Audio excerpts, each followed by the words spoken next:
Pentingnya meraih kepercayaan seseorang. Memori atau kenangan biasanya muncul kembali dalam pikiran kita jika tanpa disadari kita berada di tempat yang mirip dengan peristiwanya. Misalnya, Anda pernah menyatakan cinta di bawah pohon selagi cinta pertama di masa SMA dulu yang ternyata ditolak. Begitu suatu hari 20 tahun kemudian, Anda melihat atau merasakan suasana yang mirip dengan suasana itu, memori Anda tahu-tahu mengeluarkan data yang membuat Anda terkenang dengan cinta pertama dan tolakan pertama tersebut. Hebatnya lagi, memori tersebut ketika muncul justru seringkali membawa kebahagiaan. Percayalah, walaupun Anda mengingat patah hati pertama 20 tahun yang lalu, Anda tetap saja mentertawakan atau tersenyum-senyum sendiri mengenang peristiwa tersebut. Kisah lain, mungkin suatu hari Anda sedang berjalan dengan pasangan Anda di kendaraan, misalnya di mobil. Tiba-tiba ada lagu di radio favorit Anda yang mengingatkan Anda akan peristiwa menyakitkan. Mungkin Anda pernah diputusin mantan dan lagu itu menjadi latar ketika peristiwa terjadi. Percayalah, walaupun saat itu Anda sedang membicarakan topik lain dengan pasangan Anda, otak Anda tanpa komando akan cepat bisa membuat memori tersebut keluar. Tanpa diperintah, tangan Anda membesarkan volume suara lagu tersebut sambil berkata, lagu bagus nih, aku suka. Namun, kita semua tahu bahwa memori Anda sedang berada di masa lalu yang mungkin tragis, tapi indah dikenang. Lalu, di hati kecil Anda mulai nakal, bertanya-tanya apa kabar si dia, lalu Anda tersenyum-senyum sendiri. Coba apa yang terjadi kalau ternyata pasangan Anda menangkap perubahan wajah Anda dari sudut matanya.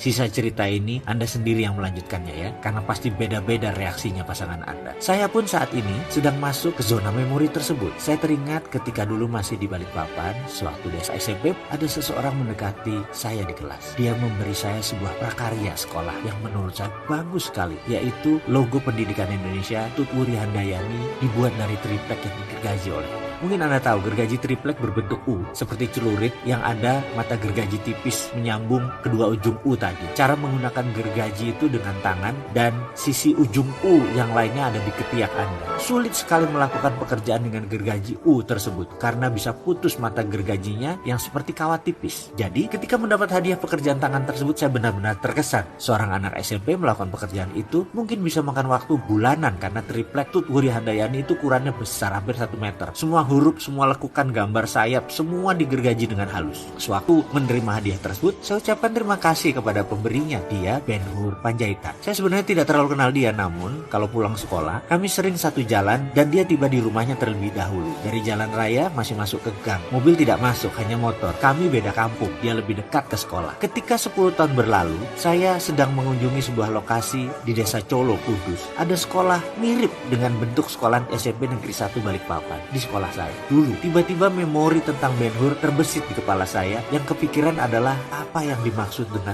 Ben Hur kasih hadiah tersebut ke saya. Apa spesialnya saya waktu itu? Kenalan juga gak terlalu deket kok. Sebelum dia memberi hadiah itu dan setelahnya kami juga tidak terlalu dekat. Namun 10 tahun kemudian saya jadi teringat Ben Hur gara-gara hadiah tersebut. Di mana kampung dia sekarang ya? Apa kabarnya? Saya jadi ingin bertemu dengan Ben Hur. Dan kalau bertemu saya ingin tanya mengapa dia memberi hadiah itu. Karena waktu itu saya tidak sedang berulang tahun dan tidak ada peristiwa istimewa saat Ben Hur memberi hadiah itu. 10 tahun sejak memori itu muncul, alias 20 tahun berlalu sejak meninggalkan Balikpapan, ada hal yang memancing memori tersebut muncul. Saat itu saya bekerja di PT Rifan, cikal bakal PT Rekapital, yang pemiliknya dan CEO-nya adalah Bapak Rosan Roslani. Singkat cerita, kalau boleh nyombong nih ya, Rosan dulu pernah bekerja sama saya, tapi 8 tahun kemudian, selama 2 tahun, saya adalah pegawainya Rosan. Itu bisnis, itu biasa, pernah di atas, pernah di bawah. Jujur, itulah hidup, berputar-putar terus, dan yang pasti hanya rezeki yang tidak pernah tertukar. Kalau sudah jatah si A, ya pasti dapat. Dia memerlukan saya, dan pastinya saya memerlukan income yang cukup besar untuk membayar hutang-hutang saya waktu itu. Rosan memerlukan saya karena saya cukup galak dan tegas dalam memimpin organisasi. Bahkan banyak yang bilang saya ini asshole, keras dan disiplin, dan gak ada belas kasihan. Saya sangat berorientasi pada result, pengejar prestasi. Kala itu, saya sedang melakukan inspeksi ke divisi sales. Saya cukup bertanya apa yang mereka lakukan. Mereka pun jawab, habis bertemu Bapak A, Bapak B, dan sebagainya.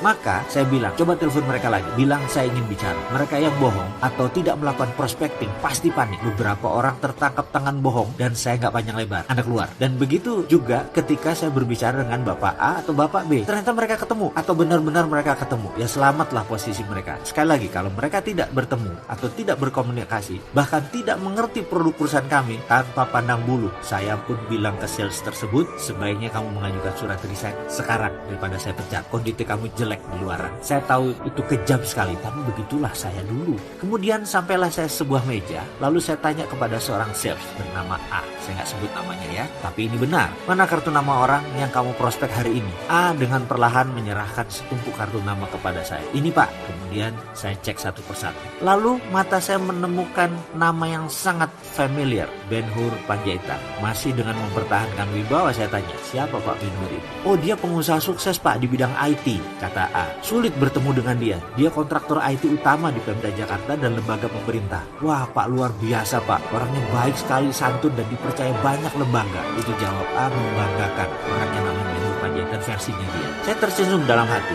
Nah, pasti ini teman yang saya cari. Tapi mendengar cerita A, saya menjadi kejut. Apakah ini Ben Hur yang saya kenal atau Ben Hur yang lain? Bukan teman SMP saya. Lalu saya tanya pada A, apa dulu Pak Ben Hur pernah tinggal di Balikpapan? Wah, saya kurang tahu Pak. Saya coba hubungi dia lagi Pak, kata A. Saya lihat dia menelpon di depan saya. Seperti biasa, sulit sekali terhubung. Dari resepsionis hanya terhenti di sekretaris pribadi Pak Ben Hur. Muka A pucat. Dia takut sekali ekspresinya. Takut saya marah soalnya. Dia pasti berpikir saya akan marah, saya akan memecatnya. Lalu di tengah menunggu, saya ambil telepon itu dan berbicara dengan sekretaris Pak Ben Hur. Maaf Bu, bisa tolong sampaikan ke Pak Ben Hur. Saya tahu dia pasti sedang sibuk, tapi tolong sampaikan ada orang yang namanya Wowi ingin bicara. Ya sudah, lebih baik saya yang memulai. Saya adalah orang yang bisa menerima kegagalan, tapi saya tidak bisa menerima ketika saya tidak coba. Jadi saya mengawali, mudah-mudahan dia ingat dan mau menerima saya kalau ini Ben Hur yang sama. Sesaat kemudian terdengar bunyi klik. Suara telepon yang tadinya nada tunggu menjadi hening. Ada orang di seberang sana dan bukan mesin. Terdengar suaranya berkata, Bapak Wowi, apa kabar kamu? Tertawa dia langsung. Saya menarik napas lega, iya ini Ben Hur yang saya kenal. Lalu tanpa basa-basi saya langsung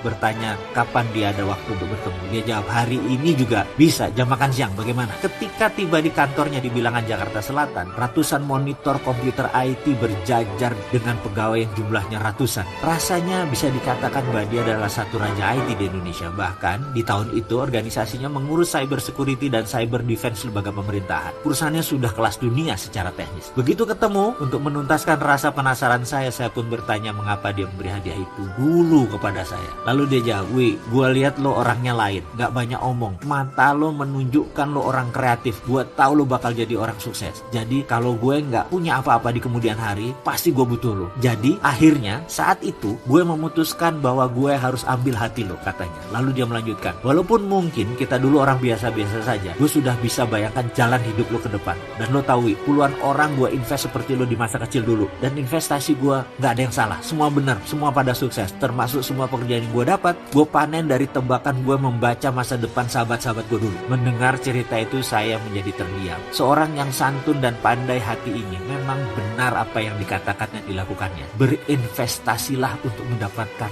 trust seseorang. Dan dari saya langsung percaya pada Ben Hur. Itulah sukses Ben Hur Panjaitan.